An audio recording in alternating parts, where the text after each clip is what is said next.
Dual aspect concept के according account में जितनी भी ट्रांजैक्शन होती हैं, हर ट्रांजैक्शन जो फाइनेंशियल नेचर की ट्रांजैक्शन है, जो पैसे वाली ट्रांजैक्शन है, हर ट्रांजैक्शन का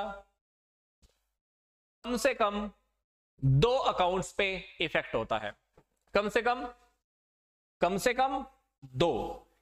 एक अकाउंट को अगर हम डेबिट करते हैं तो दूसरा अकाउंट ये जरूरी है कि क्रेडिट होगा ही होगा।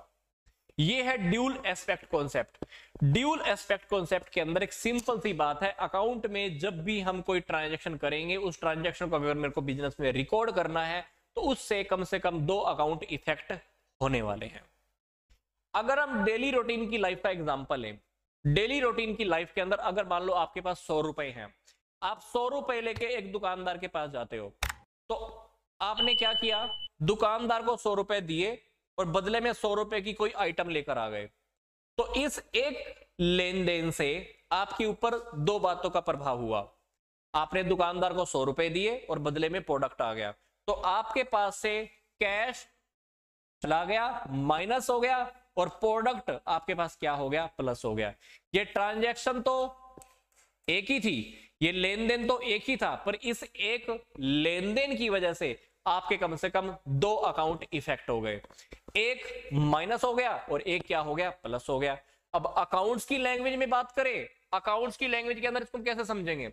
मान लो आपने गुड्स परचेज की, तो आप क्या एंट्री करते हो, परचेजिज अकाउंट डेबिट और सामने वाली पार्टी का नेम, या आपने मान लो कैश में खरीदी तो क्या लिख देते हो, कैश अकाउंट। आपकी ट्रांजैक्शन तो एक ही थी, आपकी ट्रांजैक्शन तो एक ही थी कि आपने गुड्स खरीदी, माल खरीदा, लाइन एक ही है, माल खरीदा, पर कम से कम इससे 2 बातें प्रभावित हो गई कि माल खरीदा और 2 पार्टी का नेम या कैश अकाउंट। तो बिजनेस में आप हमेशा याद रखो, अकाउंट्स में हमेशा याद रखो, जब भी आपकी अकाउंट्स के अंदर कोई भी ट्रांजैक्शन होगी तो आपके कम से कम 2 अकाउंट इफेक्ट होने वाले हैं।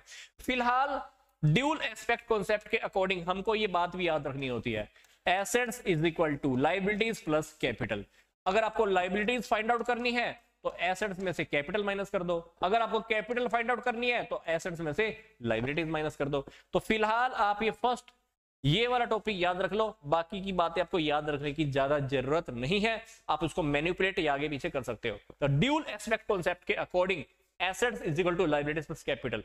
तो एग्जाम में अगर ये टॉपिक आ जाए कि ये टॉपिक ऐसा है, ये टॉपिक कौन सी प्रिंसिपल के अकॉर्डिंग है, तो आपका आंसर क्या होगा, ड्यूल एस्पेक्ट कॉन्सेप्ट के अकॉर्डिंग। यस, ये बात कौन बोलता है, ड्यूल एस्पेक्ट कॉन्सेप्ट।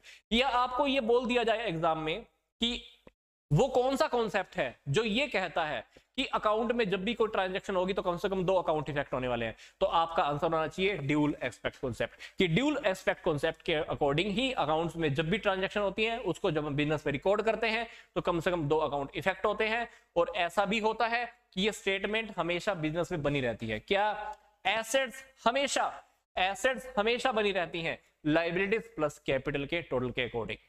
तो ये है हमारा assets is equal to liabilities plus capital concept, जिसको हम कह सकते हैं ड्यूल एस्पेक्ट कॉन्सेप्ट।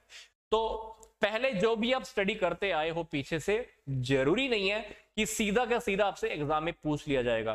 कॉन्सेप्ट है, पता है, बीच की लाइन एग्जाम में उठा के उन्होंने पटक दी, आपको आंसर पता होना चाहिए, this is only because of the this concept, this one and that one. तो ये छोटी छोटी बातें आपको मैं क्लियर कर रहा हूं ताकि आपको खुद को मैनिपुलेट करना आना चाहिए।